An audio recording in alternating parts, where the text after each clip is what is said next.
I'm gonna pull the whole thing down.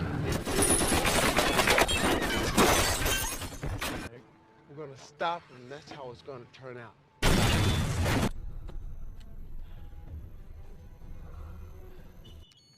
Clyde, I think you got me confused with the detail people see. I don't.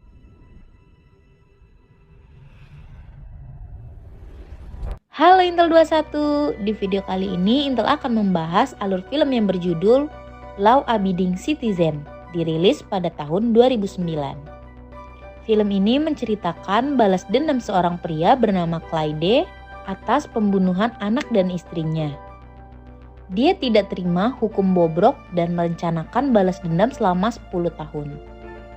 Tanpa basa-basi, skuy ke alur ceritanya.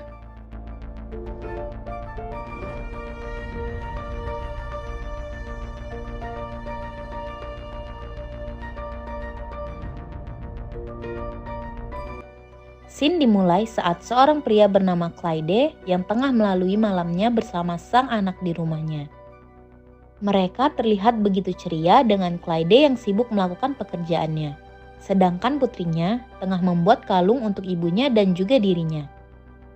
Namun sayangnya, suasana keluarga kecil itu berubah seketika saat dua orang perampok memaksa masuk ke dalam rumah itu.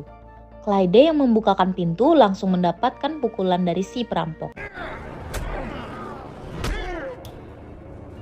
Ia kemudian diikat dan dilakban mulutnya, sembari si perampok mengatakan, "Kau tak bisa melawan nasib." Naasnya, perlakuan buruk tidak hanya dilakukan oleh Clyde saja. Salah seorang perampok yang bernama Darby malah mulai memperkosa istri Clyde dan membunuhnya bersama dengan sang anak. Sedangkan perampok yang satunya lagi bernama Ames melarang Darby untuk melakukan aksi bejat itu. Namun nampaknya teguran itu tidak mengurangkan niat Darby yang nampak sudah sangat kesetanan. Di kantor kuasa hukumnya, Clyde sempat dikejutkan oleh Nick yang mengatakan bahwa Darby malah memberikan keterangan jika pelaku pembunuhan dan pemerkosaan adalah Ames. Sialnya lagi, Darby yang sejatinya adalah otak dari kasus kemarin malah hanya mendapatkan hukuman 5 tahun penjara. Sedangkan Ames yang hanya menjadi anak buah Darby justru mendapatkan hukuman mati atas kasusnya. Clyde juga sempat menyerahkan hasil DNA dan segala pembelaan yang ia punya. Namun tampaknya semua itu hanya akan sia-sia saja, karena jaksa tidak bisa menerima semua itu sebagai bukti. Di ruang sidang, Bill yang menjadi kuasa hukum dari Darby nampaknya telah bekerja dengan cukup baik. Karena ia berhasil membuat pelanggaran, hanya mendapatkan hukuman 5 tahun penjara. Sedangkan Ames harus menerima hukuman mati. Setelah menjalani masa kurungan selama 10 tahun, hasil keputusan itu nampaknya telah membuat Darby cukup puas. Darby yang sangat picik dan seolah kebal hukum juga sempat mengatakan kepada Nick bahwa kuasa hukum Clyde itu tidak bisa melawan nasibnya. Bahkan penjahat itu sempat-sempatnya berjabat tangan kepada Nick di luar area persidangan. Sialnya, momen itu dilihat oleh Clyde dari kejauhan, yang membuatnya nampak begitu kesal. Mulai dari hukum yang tumpul hingga orang-orang di dalamnya, tidak terkecuali Nick sendiri yang dianggap tidak niat di kasus ini. Tanpa terasa, 10 tahun pun berlalu, dan ini menjadi hari dilakukannya eksekusi mati pada Ames. Namun naasnya, eksekusi yang berjalan tanpa rasa sakit itu malah berubah menjadi adegan pembunuhan yang mengerikan. Karena narapidananya tersebut malah merasakan rasa sakit yang luar biasa. Hingga mengalami kebocoran saluran darah dan ia pun meregang nyawanya. Merasa ada kejanggalan dari eksekusi tadi, Nick dan pihak kepolisian sempat mempertanyakan insiden tersebut. Namun kemudian seorang polisi menemukan adanya kantong cairan yang diduga telah ditukar dengan sebuah racun. Menariknya di kantong cairan tersebut tertera tulisan, "Tak bisa melawan nasib," yang kemudian mengingatkan Nick kembali pada Darby. Di waktu yang sama, Darby yang sedang menikmati narkoba di tempat tinggalnya, ia juga sempat menonton di televisi tentang eksekusi mati pada Ames yang dulu merupakan anak buahnya. Namun tak lama kemudian HP-nya berdering suara misterius nampak sedang mencoba untuk memberikan informasi kepada Darby bahwa tak lama lagi polisi akan datang menjemputnya karena kasus penyalahgunaan narkoba. Darby yang ketakutan langsung membawa pistolnya dan bergegas langsung meninggalkan tempat tinggalnya, sembari menanyakan siapa orang misterius yang menelponnya.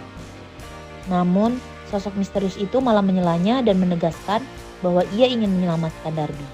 Sosok misterius itu sempat mengarahkannya ke bekas bangunan pabrik, di mana ia telah melumpuhkan seorang polisi dan Darby bisa menggunakan pistol polisi itu untuk melindungi dirinya. Setelah tiba, Darby langsung masuk ke mobil, mengambil pistol seraya menodongkannya kepada polisi untuk segera membawanya pergi dari sana.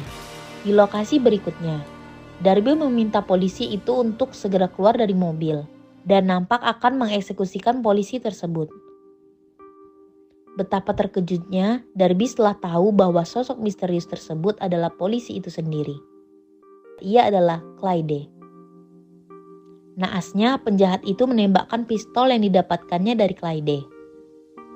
Bukannya peluru yang melesat, malah tangan Darby yang terluka oleh beberapa tusukan jarum bius yang sengaja dipasang oleh Clyde sebelumnya. Clyde mengungkapkan bahwa itu suntikan berisi tetrodoksin yang akan membuatnya lumpuh seketika. Namun semua fungsi saraf masih bisa bekerja secara normal, yang berarti tubuh Darby tak bisa digerakkan lagi. Namun ia tetap akan merasakan apapun yang dialami oleh tubuhnya. Dengan penuh dendam, Clyde mengatakan akan memberikan rasa sakit yang luar biasa pada Darby, yang bahkan tidak pernah dibayangkan oleh penjahat itu sebelumnya. Di sebuah gudang, Clyde yang di awal film digambarkan sebagai ayah yang baik hati dan sangat menyayangi keluarganya, kini malah memperlihatkan kepribadian berbeda jauh sebelumnya. Pria itu nampak seperti seorang psikopat dan dia cukup mengetahui tentang banyak hal termasuk prosedur medis untuk mengoperasikan seorang pasien. Clyde justru memberikan penderitaan yang luar biasa terhadap penjahat itu. Clyde memberikannya larutan garam dan cairan adrenalin yang terus membuat Darby tersadar selama penyiksaannya yang ia lakukan. Clyde juga merekam semua momen itu menggunakan kameranya. Tak lama dari itu, Clyde mulai memakai topeng las dan mulai menggerinda kaki Darby. Sembari kamera yang terus merekam aksi tersebut, entah apa yang direncanakan Clyde, aksi yang dilakukannya kepada Darby bisa diketahui dengan cepat oleh polisi. Bahkan, ia juga begitu santai ketika polisi menggerebek rumahnya dan menangkapnya. Clyde pun ditangkap tanpa adanya perlawanan. Kemudian, dia di dalam penjara. Nick yang ingin menggali lebih detail dari Clyde soal aksi kejamnya tempo hari pada kematian Ames dan Darby malah dicueki begitu saja oleh pria itu.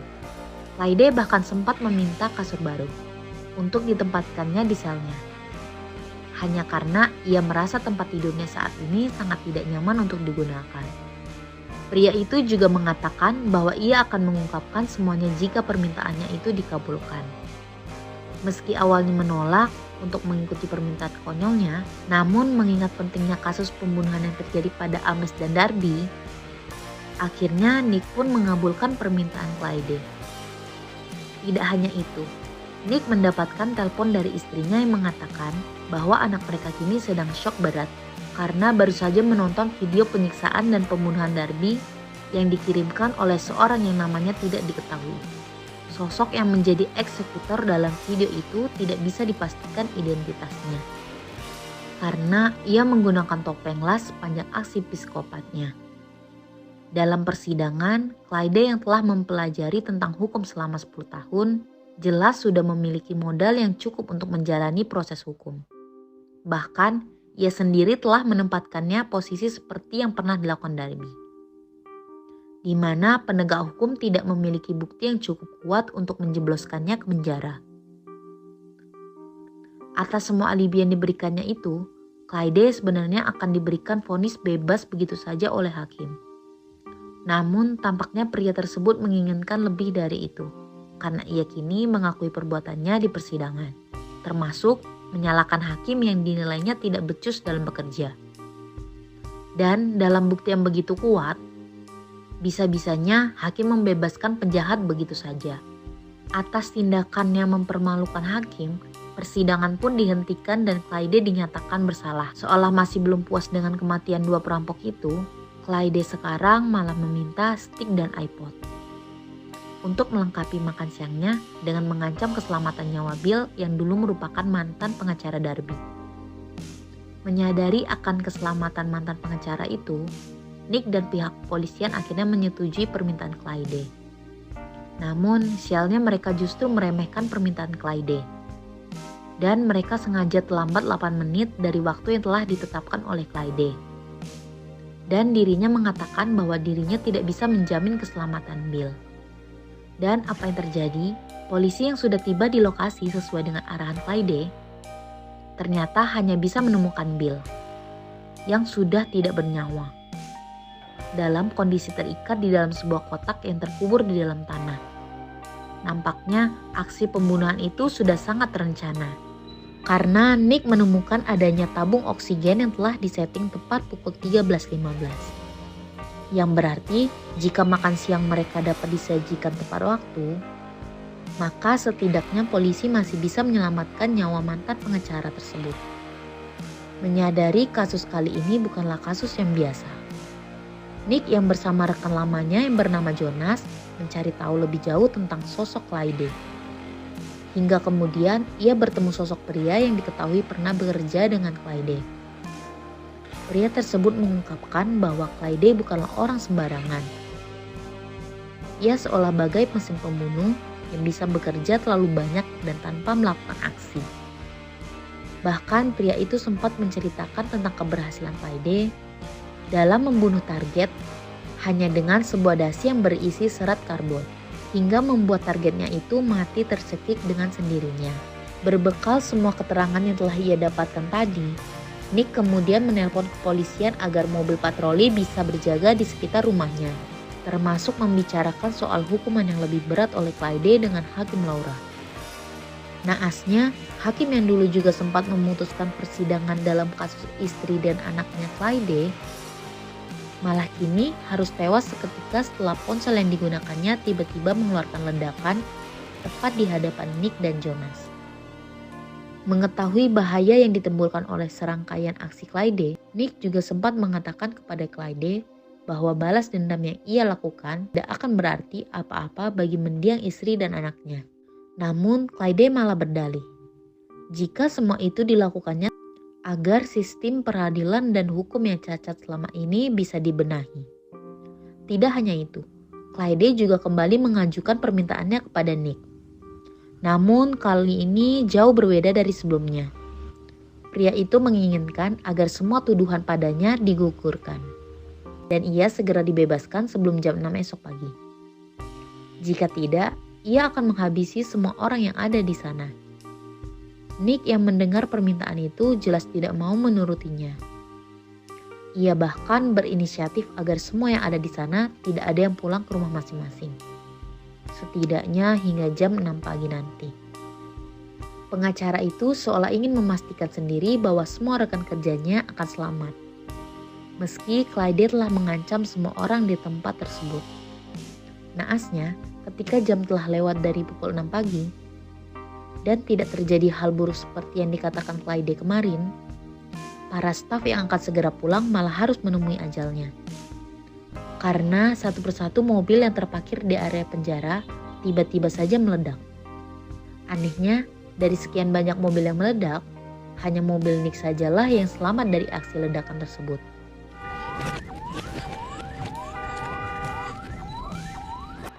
Keesokan harinya, ketika sedang menuju ke tempat pemakaman teman kerjanya, Nick juga sempat bertemu dengan Clyde dan memukulinya. Karena tak terima atas aksi keji yang telah dilakukan narapidana itu, Clyde mengaku akan terus melakukan aksinya itu pada semua penegak hukum yang tidak becus dalam menjalankan tugasnya, termasuk ambisinya untuk merubah sistem peradilan yang dianggapnya sangat bobrok. Saat acara pemakaman selesai, mobil rombongan Nick dan yang lainnya tiba-tiba saja mogok. Dan diketahui bahwa aksi tersebut berasal dari sebuah robot yang dikendalikan dari jarak jauh. Naasnya, mobil yang dinaiki Jonas malah dihujani peluru oleh robot tersebut.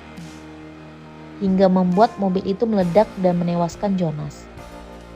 Seolah tak mau menyerah begitu saja, Nick masih terus menggali informasi apapun yang berhubungan dengan Clyde, termasuk transaksi yang sempat dilakukan pria itu selama 10 tahun terakhir. Pengacara itu menemukan adanya properti yang sempat dibeli oleh narapidana tersebut, yang lokasinya tak jauh dari penjara saat ini.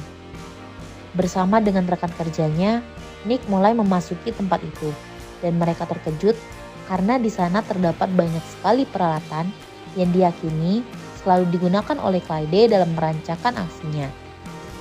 Nick juga menemukan adanya terowongan yang tersembunyi yang ternyata memiliki jalur bawah tanah yang terhubung ke tiap sel. Dari situ juga Nick mengetahui bahwa Clyde sedang tidak berada di selnya lagi. Ditambah lagi dengan ditemukannya catatan Clyde yang sedang berencana untuk meledakkan kantor balai kota. Tanpa buang waktu, Nick dan rekan kerjanya langsung bergegas dengan menuju ke lokasi yang diyakini menjadi target Clyde selanjutnya. Di waktu yang sama, terlihat Clyde yang berhasil masuk ke gedung balai kota dan menempatkan bom di sana. Sementara Nick dan rekannya yang baru tiba, kini berhasil mendapati adanya bom dengan daya hancur yang sangat besar, yang dikendalikan dengan ponsel dari jarak jauh. Kembali ke Clyde, ia yang berhasil kembali ke ruang rahasianya, malah kini dikejutkan oleh sosok Nick yang ternyata telah ada di sana lebih dulu darinya. Di sana, Nick sempat ingin menyadarkan Clyde dan menyarankannya agar bisa kembali menjalani hidup seperti biasanya. Bahkan Clyde tanpa ragu melakukan panggilan di ponselnya, yang merupakan pemicu ledakan dari bom yang sempat diletakkan di gedung balai kota. Melihat aksi tersebut, Nick pun bergegas keluar dari tempat itu yang ternyata bom yang dibuat Clyde kini telah dipindahkan pengacara itu tepat di bawah ranjang. Sementara Clyde dibuat panik karena panggilan yang ia lakukan malah terdengar berasal dari bawah ranjangnya sendiri. Tak lama kemudian, ledakan besar pun terjadi dan Clyde hanya bisa memandangi gelang buatan anaknya sembari menunggu jemputan ajalnya di sana. Keadilan harus didapat oleh semua pihak dan film pun berakhir. Intel pamit, see you!